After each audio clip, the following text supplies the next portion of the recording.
Hey guys, welcome back to another one of my videos. Today we're going to be doing a movie review on Kill Bill, but not just the first Kill Bill. Today, since you guys left a lot of comments besides the Dark Knight movie review and then like the Kill Bill movie review, I know a lot of you like the Kill Bill movie, so I decided that I'm going to be doing both movies today since they're like basically one movie but just divided in two. So yeah, that's what I'm going to be doing today. So yeah, let's get right into it. But before we do, be sure to subscribe to the channel if you haven't.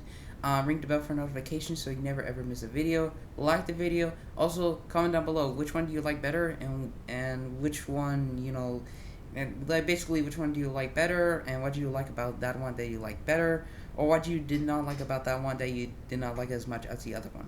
So yes, let's begin. So yes, Kill Bill, a 2003 film directed by Quentin Tarantino, starring Uma Thurman as the bride in this revenge thriller action martial arts movie. Let's talk about it.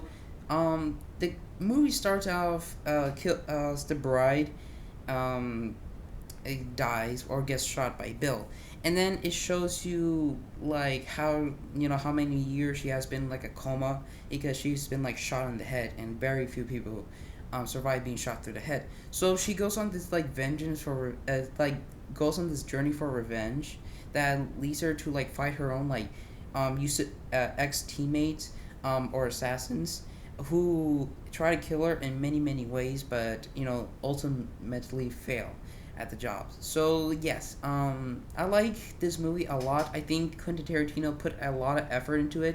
I think this is the only movie in Quentin Tarantino's section that will ever be close to an action movie.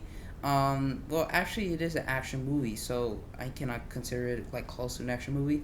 I mean, Django Unchained is an action movie, action western, and Inglourious Basterds is a sort of action movie, but it's more of a war drama movie. But this one's a full-on action movie, and I really like it. This movie has great character development, not just of the hero, the bride. It also has character development and backstory to the characters of Kill Bill's ex-assassin friends. And I think that's very interesting because most directors usually try to focus on like the hero's backstory because they go like, okay, is the hero and the villain, and let's try to like give backstory to like the hero but not the villain. But Quentin Tarantino always like tries to like break the laws of movies, and he gives backstories to like almost every single one of the characters that he introduces in the movie. Even like the characters that don't even do anything in the whole film, he gives at least like a 1 minute backstory to them, and I really appreciate that from this film. You get to learn about these people, and in the fact you really actually care about almost all the characters. It gets you realize that no, they're not like totally bad, and if they are totally bad, there's always like a reason, like they started this vengeance for killing and stuff like that. And I think that was done really well in this film, and I really do enjoy that from Quentin Tarantino. The action in this movie is amazing. I love the fight with like the crazy 80 or 88. I can't really remember. Comment down below. But that scene is so well done. I have not seen a better choreographed sword fight than in this movie of Kill Bill. Her just like sword fighting all these people, it's like it takes a breath away from you. It's like, oh my god. It's like like you cannot believe is what you just actually seen. And I also like this movie how it tries to be like a martial arts movie, which it succeeds in being like a modern martial arts movie, because we like think of it. Have you ever like in modern day seen a movie like martial arts like hidden Crouching Tiger, Hidden Dragons, a martial art movie from the 2000, yes, the year 2000. But Kill Bill is from like 2003. Other than Kill Bill, have you like seen a martial arts movie? I mean, Quentin Tarantino likes to revive some genres that have not been explored that much or used that much in movies. And that's yet another thing that I like about this movie. The character of Bill is kept not seen in this whole movie. You don't see his face in the whole entire movie. You just hear his voice and what he tells his people to do, and it keeps kind of a mystery to who Kill Bill is. What does he look like? How is he? How old is he? He's all these like mysteries like just in this one movie. Of course, in the second movie, it reveals who he is, and what he's been like hiding from the bride. Also, another thing that I really, really like about this movie is the acting from Uma Thurman. Uma Thurman gives an excellent performance in this film as the bride. This movie I can see will become a classic in the future, a modern martial arts classic, and I just really like her performance in this film. She probably like was very Oscar worthy in this film, not just because from like an action standpoint, but from an acting standpoint of her thinking that she lost her daughter. She's been betrayed by all these assassins, and Bill, and her going this vengeance, a very emotional and action packed like adventure slash revenge. And that's why I really like this film a lot. This film ends in a great way. It kind of feels that the people were like, okay, we're just going to split it in half, without like really like putting it in a way like that. But the ending does actually feel like it was just like split, and that's not like a con in any way. I wish that the whole movie was like one movie, like a 3 hour epic revenge film. And I kind of wish that. I wish it was like done like that. But I'm happy what we got from this film, and I think the acting from it is great. The kills are amazing.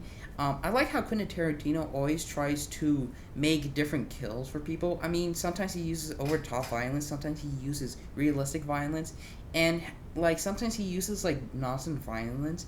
Like there's one scene where like the bride chops out like one of the assistant's hand, and like it's just like spraying out like a hose.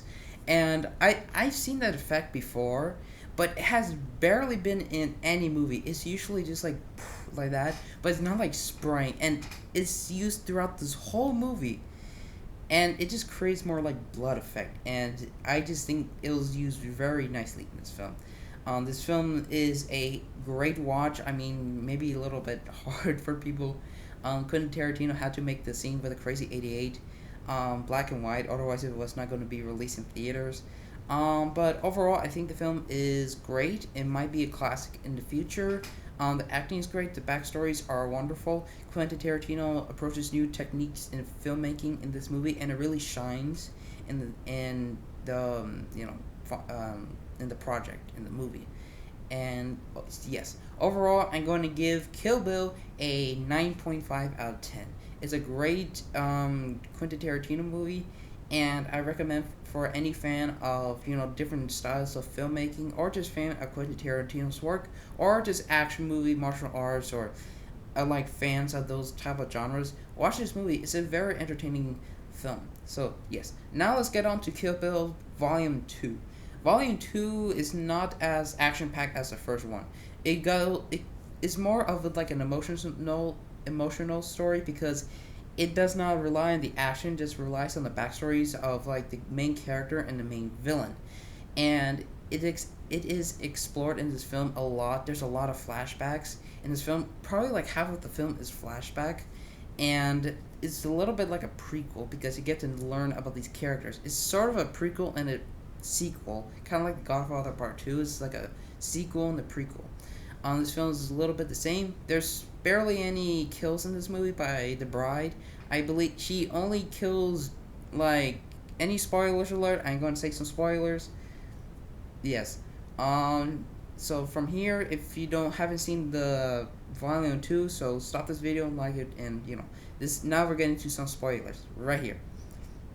So the only person that she really kills is Bill. There's only one kill in this whole entire movie. Which, is there one entire kill in this whole movie?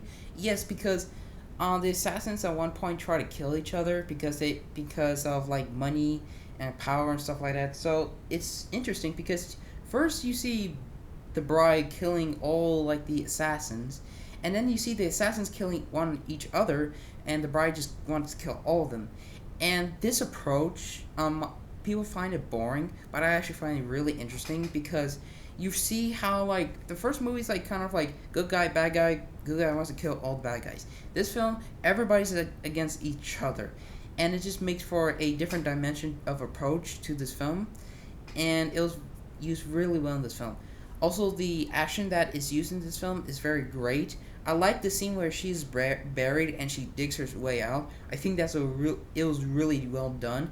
And even like the simple things like how she punches through like the coffin are given a backstory, like how her master like taught her like the art of martial arts and like sword fighting and all of that is shown throughout this whole film, and I love it. It's amazing. I like how she like pokes the eye out one of the assassins. It's very well done scene. Very kind of gruesome, but nice, well done scene. I like how she finally meets Bill, and she doesn't like just go to him and kill him like that. There's actually like character development in this movie of I'm not sorry, my bad. Of the bride and Bill. There's really good character development between those two. You get to see what they actually been through and why they did the things that they did, and the ending is very satisfying from both movies. And I feel that was like the only way it could possibly end in that kind of matter. I also like the reveals in this movie. It feels necessary, and it also feels like it was like well deserved reveals in this film. Overall, I'm going to give Kill Bill Volume 2 a 9 out of 10. It's not as good as Volume 1, but overall, if you're a fan of the first one, I do recommend the second one. Well, you guys both had to see this film because, they're both the same movie, just split in two parts. So yes, that's my review for Kill Bill Volume 1 and 2. So I hope you guys enjoyed this video. Tell me in the comment section below which one did you like better and why did you like that one better. I personally like the first one a lot because it has a lot of action and revenge and backstory and all that. But the second one as well has a lot of backstory and also has very good emotional parts. And I feel the backstory was really well added in the second part. It didn't feel forced. It didn't feel like it needed to be added. It just felt like it was part of the actual story. And the kills actually do feel like deserved in the second one a little bit more than the first one, though the first one did have really good kills. So yes, that's my overall review of both movies. I hope you guys enjoyed this review. Next I'll be doing Gran Torino, and then after that I believe I'll be doing all the Terminator movies, and then I'll be ranking all of them. So yes, I hope you guys enjoyed this video. Be sure to subscribe to the channel, like the video, comment down below, and if you are subscribed, be sure to ring the bell for notifications so you never ever miss a video. Thank you guys for watching, and peace out.